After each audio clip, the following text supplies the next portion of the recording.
Bharatiya Janata party कम से कम भी 160 से 170 सीटें लेकर के राजस्थान के अंदर पूर्ण बहुमत की बहुत जोरदार तरीके से सरकार बनाएगी। देखो, मैं महेश जी के बारे में कुछ नहीं कहना चाहता, ये तो आपकी क्षेत्र की जनता बता देगी। राजस्थान सरकार ने मुस्लिम छात्रावास के लिए ज़मीन अलाट की थी, अब उसको वापस ले ली है। क्या सर इस पर कुछ रोशनी डालना चाहेंगे? क्या राजस्थान सरकार के ऐसे सारे कारिंदे जो मंत्री जी और विधायक जो खुद ही भूमाफिया बने हुए हैं, भूमाफिया को संरक्षण दे रहे हैं, उनके संरक्षण के अंदर सारा काम हो रहा है। नमस्कार, मैं अरशद वारसी क्यूपी न्यूज़ में आप सभी दर्शकों का स्वागत करता हूं। सबसे पहले तो मैं आपसे कहना चाहता हूं कि अगर आपने हमारा चैनल सब्सक्राइब नहीं किया है तो सब्सक्राइब करें।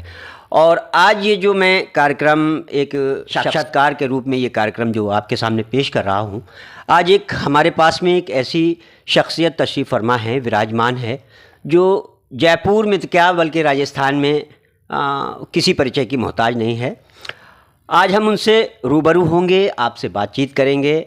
हालांकि वो भाजपा पार्टी से ताल्लुक़ रखते हैं और जयपुर में एक समाज सेवी के रूप में जाने जाते हैं। आज हम उनसे चर्चा करते हैं आज के दौर के बारे में और आने वाले चुनाव के बारे में, जो राजस्थान में चुनाव होने वाले हैं, और आज जो देश में गतिविधियां चल रही हैं उसके बारे में हम लोग चर्चा करेंगे। तो सबसे पहले तो सर हमें आप अपना नाम बताएं और पार्टी में, बीजेपी पार्टी में आप किस पद पे विराजमान हैं उसके बारे में हमारे दर्शकों को बताएं, फिर हम चर्चा शुरू करते हैं। मेरा नाम वीरेंद्र शर्मा है जी। मैं वर्तमान के अंदर पार्टी के अंदर सह संयोजक का दायित्व है, ग्रंथालय अध्ययन विभाग। पूर्व भारतीय जनता पार्टी अवामेल विधानसभा क्षेत्र का मंडल अध्यक्ष भी रहा हूँ। अच्छा। समाज सेवी के रूप में आपको जाना जाता है। आज तक के आपके कोई ऐसे कार्य हैं समाज सेवा के रूप में जिसमें आपको राजस्थान लेवल पे एक पहचान मिली हो? सबसे पहले मैं आपको बता दूं, मेरा बाल्यकाल से होने के बाद में जी, जैसे मैंने कहा कि उसके बाद में मैं राजकीय सेवा में रहा हूँ जी। राजकीय सेवा के अंदर मैं 1992 के अंदर राजकीय सेवा के अंदर एक कनिष्ठ लिपिक के रूप में काम किया। अच्छा। काम करने के बाद में मैंने विदिन 6 मंथ के अंदर उस विभाग का अध्यक्ष बना। ये ऐसे डिपार्टमेंट में मेरी नियुक्ति थी। उस 6 महीने के अध्यक्ष के बाद के अंदर 1 साल के अंदर जो राजस्थान का बहुत बड़ा, आपने भी सुना होगा, एकीकृत महासंघ जो आज भी है जी, उस कर्मचारी महासंघ एकीकृत का मैं जिलाध्यक्ष भी रहा। अच्छा। विभाग का अध्यक्ष भी रहा जी। और जिस विभाग से मेरी नियुक्ति थी जी, उसके अंदर बहुत गरीब तबके के लोग आया करते थे, जिसमें श्रमिकों का उसमें इलाज होता था जी। उसमें मेरे धारणा दी थी कि मैं गरीब पृष्ठभूमि से मैं निकला हुआ व्यक्ति हूँ और गरीबी को मैं जानता था। और उसके अंदर विभाग के अंदर मेरा सौभाग्य मानिए कि मेरी नियुक्ति भी उस विभाग के अंदर हुई जहाँ गरीबों का इलाज हुआ करता था। अच्छा। और उसमें मुझे नेतृत्व करने की भी मुझे अवसर मिला। तो मैंने उस नेतृत्व करने के अंदर मैंने पाया कि एक गरीब आदमी कितनी तकलीफ के साथ के अंदर आता है जी। और आप जानते हैं सरकारी विभाग के अंदर किस तरह का आता है। तो मैं एक आमूल चूल परिवर्तन उस विभाग से चालू करा मैंने जी। और मैंने वहाँ उस गरीबी के अंदर, वहाँ आपको ध्यान होगा 92-93-94 के अंदर जयपुर मेटल बंद हुआ था जी। और उसके लगभग मेरी जहाँ नियुक्ति थी, जयपुर मेटल के हजारों एम्प्लॉइज उस समय आया करते थे, उनके पास खाने को की व्यवस्था नहीं थी जी। उनकी स्थिति हो गई थी कि आप जानते हैं श्रमिक लोग हैं, उनको उस समय ट्यूबरकुलोसिस का बड़ा भारी सामना करना पड़ता था। ट्यूबरकुलोसिस की बहुत महंगी दवाएं आया करती थी। फिर सरकार ने ट्यूबरकुलोसिस का एक केंद्र हमने बनवाया। केंद्र बनवा करके वहाँ से उन मजदूरों की निःशुल्क सेवा जितनी हो सकती थी वो सेवा करवाई। और उसके बाद में गरीब जो आते थे उनका इलाज वो कराया, उनका जो क्लेम मिलता था उनको पारदर्शिता, ईमानदारी के साथ में उनको रिमेम्बर्स करवाने का काम मैं करता था। पूरे राजस्थान भर के अंदर ये काम एक मिशन के रूप में किया। और हम आपको एक बात बता दूं, हमारा क्षेत्र एम्प्लॉयज होने के बाद में भी एक योजना थी। सरकार क्या होता है कि इंश्योर्ड पर्सन का एक सीमित अकाउंट, जैसे किसी बाईपास आ जाती है जी, उसको हार्ट का ऑपरेशन कराना पड़ जाता है, लीवर कराना पड़ जाता है, सब बीमारी का प्रेस्क्राइब फिक्स जी, एक उनका अमाउंट तय होता था सरकार का जी। और उसके अंदर क्या होता था, डिस्पेंसरी है वो अचानक जैसे किसी पेशेंट की हार्ट अटैक की बीमारी आ गई तो कहाँ तो रेफर कराएगा, वो प्राइवेट में चल जाता था। तो हमने एक नियम बनवाया, वो हमारे क्राइटेरिया में नहीं था, तो हमने कहा मानवीय पीड़ा को देखते हुए हमने इस काम को करवाया। और हमने दिल्ली कारपोरेशन से क्या, स्टेट से क्या, डिपार्टमेंट से लड़ करके उसके अंदर हमने कहा कि तुम्हारा अगर अचानक कोई व्यक्ति बीमार पड़ गया तुम्हारे क्या बोलते हैं रेफर कराने के चक्कर के अंदर, तो उसके प्राण चले जाएंगे। आपका जो अमाउंट बनता है वो दीजिए, सरकार का बोर्ड बनेगा और बनेगा, उसकी रिकमेंडेशन बाद में आएगी। परंतु कानून भी बनवाया और लोगों की वहाँ सेवा भी करी। उसके बावजूद मैं लगातार सामाजिक काम में करता रहा, क्योंकि मैं जाति से ब्राह्मण हूँ। ब्राह्मण के अंदर राजस्थान ब्राह्मण समाज सभा के अंदर मैं युवा था, उसमें प्रदेश महामंत्री के दायित्व के नाते मैंने समाज की भी सेवा करी। उसके बाद के अंदर विप्र फाउंडेशन था, उसका जयपुर शहर का महामंत्री भी रहा। और मैंने 2008 के अंदर VRS छोड़ करके मैंने तय कर लिया था कि मैं राजनीतिक पार्टी के अंदर काम करूंगा। उससे पहले मैं राष्ट्रीय स्वयंसेवक का नियमित स्वयंसेवक था, बाल पंचम शाखा में जाया करते थे, वो हमारे संस्कार थे। तो हमारा ये था कि हमारा एक धारणा राष्ट्रीय स्वयंसेवक में एक ही चीज़ सिखाई जाती है कि किसी गरीब आदमी को सर्वे भवन्तु सुखिनः सर्वे सन्तु निरामया के सिद्धांत को हम पालन करते हैं। और हमने देख करके वही आचरण हमारे में शुरू से हमने सीखे थे, वही हमने उसका पालन किया, सरकारी नौकरियों में पालन किया, उसके बाद में समाज में भी वो काम किया। और आज भी विभिन्न संस्थाएं चलती है, राष्ट्रीय विचार मंच का मैं अध्यक्ष हूँ। और मैं आपको बता दूँ, जिससे व्यापार करता हूँ, खाद्य तेल व्यापार संघ का मैं जयपुर शहर का अध्यक्ष भी हूँ। उसके अंदर भी व्यवस्था आती है, उसमें नाते सामाजिक संस्थाओं में सैकड़ों संस्थाओं से मैं जुड़ा हुआ हूँ, उनका संरक्षण बना हुआ हूँ। किसी ने अध्यक्ष बना रखा है, किसी ने मार्गदर्शक बना रखा है। मैं सर लगातार संस्थाओं में काम करता हूँ। अच्छा, तो सर आप गवर्नमेंट सर्वेंट रहे, वहाँ से आपको जो है जब आपका सेवानिवृत्त हुआ तो उसके बाद आपने समाज सेवा करते करते एकदम ये राजनीति में आने का कैसे निर्णय लिया और आप भाजपा में ही क्यों आए? मैं बताऊँगा, मैं राष्ट्रीय स्वयंसेवक का नियमित स्वयंसेवक था जी। और हमारी विचारधारा जो है स्वयंसेवक संघ की भारतीय जनता पार्टी से मेल खाती है जी। उस नाते मैं भारतीय जनता पार्टी में काम करने का मैंने सोचा जी। और जो विचार मैंने आपको पहले भी कहा, हम सर्वे भवन्तु सुखिनः सर्वे सन्तु के सिद्धांत पे चलते हैं जी। सब सुखी रहें, इसी को हम पालना करते हैं। और उसके माध्यम से हमने जो सेवा छोड़ी, पहले भी सेवा करता हुआ आया था, उस समय एक कर्मचारी और मजदूरों की सेवा करता था। इसमें है कि जनता से सीधा जुड़ाव हो गया। मंडल अध्यक्ष का दायित्व मुझे पास मिला तो पूरी भारतीय जनता पार्टी गाँव में विधानसभा के अंदर मैंने खूब जितना काम कर सकता था उतना मैंने काम किया। अब वर्तमान में मुझे पार्टी ने जो दायित्व दे रखा उसके तहत मैं काम कर रहा हूँ। अच्छा सर, आपकी एजुकेशन के बारे में जान सकता हूँ, क्या एजुकेशन रही? मैं स्नातक हूँ जी। अच्छा, आप जो है विलोम यहीं जयपुर से ही करते हैं या जयपुर में कहीं बाहर से आकर? मैं जयपुर, मेरा जन्म जयपुर से है और मैं जहाँ मेरा इंटरव्यू ले रहे हो इसी गली की मेरा जन्म स्थान है। अच्छा। और मैं ही यहाँ छोटे से बड़ा हुआ हूँ, यहीं शिक्षा ली है, यहीं दीक्षा ली है, यहीं मेरी शादी हुई है। अच्छा। और आज मेरा जो ऑफिस है वो इसी जगह है। जी जी जी। अच्छा सर, मैं देखता रहता हूँ आपकी समाज सेवा के कार्य, हमारा चैनल कई बार आपकी खबरों को लगाता भी है। कहीं आप दूध का कार्यक्रम करते हैं तो कहीं आप भंडारे करते हैं, कहीं आप लोगों के बीच जा कर के और भी कार्य समाज सेवा के कार्य करते हैं। तो कहीं ऐसा तो नहीं कि आप विधानसभा चुनाव की तैयारी कर रहे हों? नहीं, विधानसभा चुनाव की तैयारी करना एक अलग बात है जी। देखो, मैं राजनीतिक क्षेत्र में काम कर रहा हूँ और 25 साल से लगातार इस क्षेत्र में काम कर रहा हूँ जी। तो काम इच्छा तो है जी, परंतु ये निर्णय तो पार्टी का है। अगर पार्टी अगर उचित समझेगी, चुनाव लड़ाना चाहती है तो चुनाव लड़ाएगी तो लड़ेंगे, अगर नहीं लड़ाना चाहेगी, जो आदेश देगी वो काम करेंगे। पार्टी का आदेश सर्वोपरि है। हम पार्टी के कार्यकर्ता हैं, पार्टी के आदेश को सर्वोपरि मानते हुए हम काम करते हैं। अच्छा सर, जयपुर के, मैं आल राजस्थान की या राजस्थान सरकार की बात ना करके अपने जयपुर के विधायकों की और जयपुर में जो लोग काम कर रहे हैं, पार्षद वगैरह हैं जो अपनी जिम्मेदारी निभा रहे हैं, उनसे आप क्या संतुष्ट हैं और क्या कहना चाहते हैं इनकी कारगुजारी को लेकर के? मैं देखो, पार्षदों के बारे में इसलिए नहीं कहता हूँ जी कि राजस्थान की सरकार बिल्कुल निरंकुश सरकार है जी। पार्षदों के पास, विचारों के पास में ये स्थिति है कि उनको यहाँ के विधायक काम नहीं करने दे रहे। विधायक कहते हैं कि हमको मंत्री काम नहीं करने दे रहे, मंत्री कहते हैं कि हमारे मुख्यमंत्री हमारी नहीं सुनता है, हमारे स्वास्थ्य शासन मंत्री हमारी बात ही नहीं सुनता है। आपने कल ही देखा होगा अमीन कागजी जी और प्रताप सिंह जी खाचरियावास जिस प्रकार सीईओ से लड़ाई कर रहे हैं कि तुम कौन होते हो बजट बनाने वाले, किस तरह के काम होगा, तो नगर निगम का तो काम होने के प्रश्न नहीं है। अब आप देख रहे हो कि राजस्थान सरकार ये पूरे कार्यकाल पूरा करने को जा रही है जी। 6 महीने का कार्यकाल सरकार का नहीं बचा। ये तो सचिन पायलट, अशोक गहलोत साहब अपनी लड़ाइयों के अंदर पूरे व्यस्त रहे, अपनी लड़ाई लड़ते रहे। जनता पूरी राजस्थान की त्रस्त है। आज चारों तरफ पूरा हाहाकार मचा पड़ा है, महंगाई से त्रस्त है, कानून व्यवस्था नहीं है, लोग कत्लेआम हो रहा है, जो अव्यवस्था आपके सामने है, लड़ रहे हैं ये, इनका लड़ने में पूरा कार्यकाल निकला है। अच्छा, तो अब क्या लगता है कि आने वाला चुनाव में किसका पलड़ा भारी हो सकता है, बीजेपी का या कांग्रेस का?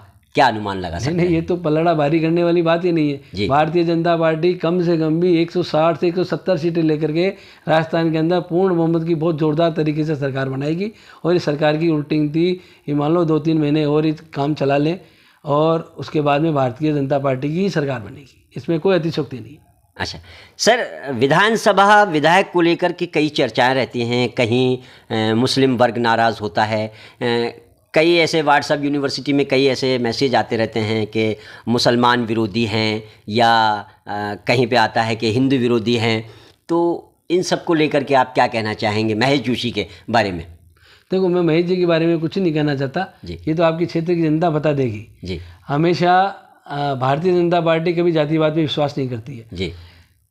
प्रत्येक हिंदुस्तानी का सम्मान करती है, जो भारत माता के अंदर विश्वास करते हैं, देश की उन्नति के अंदर कंधे से कंधा मिला के काम करना चाहते हैं, इस देश को आगे बढ़ाने में, चाहे हिंदू हो, मुस्लिम हो, सिख हो, सबको साथ लेके भारतीय जनता पार्टी आगे बढ़ती है और वही सोच लेकर के काम करती है। आपने देखा होगा, कभी भी देश के प्रधानमंत्री नरेंद्र मोदी जी को आपने पूरे वो 130 करोड़ देशों की लोगों की बात करते हैं, उसमें ना कोई हिंदू की बात करते हैं, ना मुसलमान की बात करते हैं, ना सिख की बात करते हैं, ईसाई की बात करते हैं। वो हिंदुस्तान में रहने वाले प्रत्येक नागरिक की बात करते हैं, उस प्रत्येक नागरिक के विकास की बात करते हैं, उसके उत्थान की बात करते हैं, उसकी शिक्षा की बात करते हैं, उसके कैसे उसके बच्चों की स्वस्थ रहे उसके बारे में बात करते हैं। सर, एक मुद्दा है, हालांकि मुस्लिम से रिलेटेड है, लेकिन फिर भी मैं आपसे थोड़ा सा उसमें नॉलेज लेना चाहूँगा। राजस्थान सरकार ने मुस्लिम छात्रावास के लिए ज़मीन अलाट की थी, अब उसको वापस ले ली है।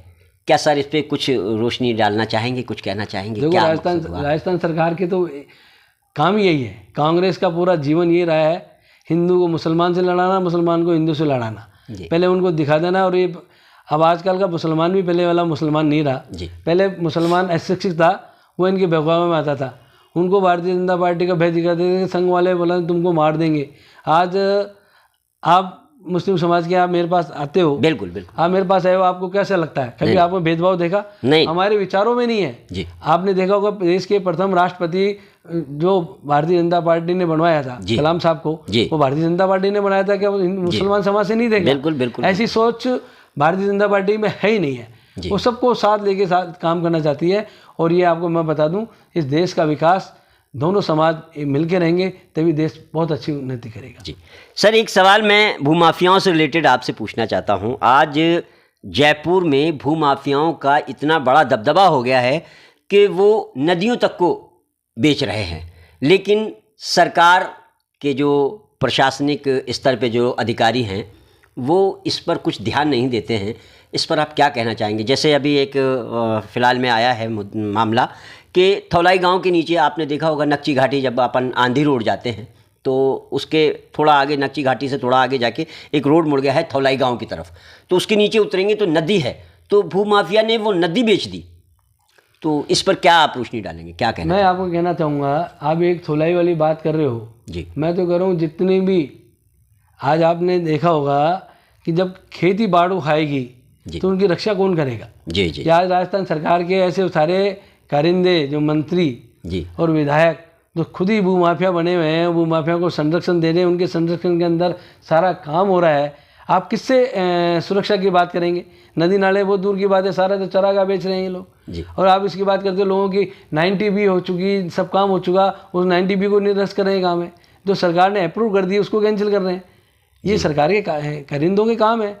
और ये काम कौन कर सकता है? जो शासन में बैठे हैं, शासन कांग्रेस का है जी। शासन कांग्रेस शासन ने इनके जितने अधिकारियों को खुली छूट दे रखी है, ये जितना लूट सको लूट लो, उनको पता है हमारा अंतिम है।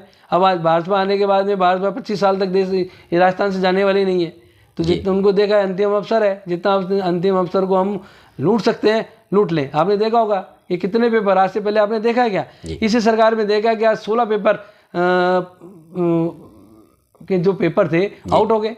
और कौन शामिल है उसके अंदर? जी, पेपर लीक मामला जो हमारा चल रहा है, 16 पेपर लीक हो गए। क्या किसके सारे हो गए? वहाँ क्या अपने आप आ गए क्या? जो डबल लॉक के अंदर पेपर रहते हैं, RPSC के आ रहा है, लोक सेवा आयोग से आ रहे हैं, वो क्या अपने आप आ गए, उड़ करके हवा में आ गए? जी। क्या हमारे गहलोत साहब कहते हैं मैं बहुत बड़े जादूगर हूँ, क्या जादूगरी से पेपर पहुँच गया क्या? कहीं ना कहीं तो उन्हीं के कहीं ना कहीं माता अधिकारी इसके अंदर शामिल है। और आज कितने लाखों लोग सड़कों पे, बेरोजगार लोग, जो युवा लोग हैं आज परेशान हैं। उनको कभी माफ़ करने वाले नहीं युवा, वो तो मौके की तलाश में है, कब चुनाव आए और कब इनको घर बैठाया जाए। जी जी जी। तो सर जैसे अगर मान लीजिए हमारे राज्य में भाजपा की सरकार आ गई तो सबसे पहली रणनीति क्या हो सकती है भाजपा की? मैंने कहा ना, भाजपा की सरकार आएगी, सब सुख हिताय काम करेगी, सबके हित में काम करेगी। ये जितना आपने देख रहे हो युवाओं को रोजगार देने वाली बात है वो काम करेगी। बीजेपी कभी भी झूठे वादे नहीं करती है। आपने देखा होगा जब कांग्रेस की 2018 में चुनाव हो रहे थे, राहुल गांधी ने गिनती बोली थी, पता है आपको? 1 2 3 4 5 6 7 8 9 10 किसानों के कर्जे माफ। आज तक वो पूरा कार्यकाल पूरा खत्म होने को जा रहा, आज तक किसानों के कर्जे माफ नहीं हुए। उन्होंने घोषणा करी थी बेरोजगारों को 3,000 3,500 रुपये में ना बेरोजगारी भत्ता देंगे। एक भत्ता एक किसी को दिया हो तो मुझे बता दो आप, को भत्ता नहीं दिया आज तक। तो कौन सी घोषणा है? ये लोगों को झूठे वादे करके और ये करके सत्ता के अंदर आ गए। अब इनकी जनता इनको सब अच्छी तरह से जान गई है, इनके झूठे वादों में नहीं आने वाली है। अच्छा सर, यदि आपको मौका मिला चुनाव लड़ने का और आप विधानसभा से, हवा महल विधानसभा सीट से लड़े और जीत भी गए, तो सबसे पहली प्रायोरिटी आपकी क्या होगी? कैसे विकास का क्या देखो, हवा महल विधानसभा क्षेत्र में आपको एक जिम्मेदारी से कह सकता हूँ जी, जयपुर शहर की तमाम विधानसभा क्षेत्र के अंदर से सबसे ज़्यादा अगर पिछड़ा हुआ विधानसभा क्षेत्र है वो हवा महल विधानसभा क्षेत्र। बिल्कुल सर, इसमें कहने की कोई अतिशयोक्ति नहीं है। बिल्कुल। आज हवा महल की दशा है, खुले नाले पड़े हुए हैं जी, उस नालों की वजह से आप देख रहे हो कितनी बीमारी का बोलबाला है। जी हाँ, जी हाँ। पूरा क्षेत्र आज तक कोई नालों को ढकने वाला काम नहीं करा जी। सरकार का उसमें कुछ नहीं जाने वाला है। नालों को छपाते और उसको ऑक्शन करा करके उसको दुकानें दे करके बाजार स्थापित करते। सरकार का रेवेन्यू भी मिल जाता, गंदगी से मुक्ति मिल जाती, बीमारी से मुक्ति मिल जाती और एक विकसित हो जाता है। और दूसरी बात और बता दूं, हवा महल विधानसभा क्षेत्र ऐसा विधानसभा क्षेत्र है जो कि पर्यटन की दृष्टि से, हेरिटेज के हिसाब से सबसे, जो पर्यटक की दृष्टि से जो सबसे ज़्यादा रेवेन्यू देने वाला और सारे पर्यटक जो स्थान है वो इस विधानसभा क्षेत्र में आ रहे हैं। उनकी हालत आज देखने काबिल है। दुर्दशा उन स्थानों की हो रही है।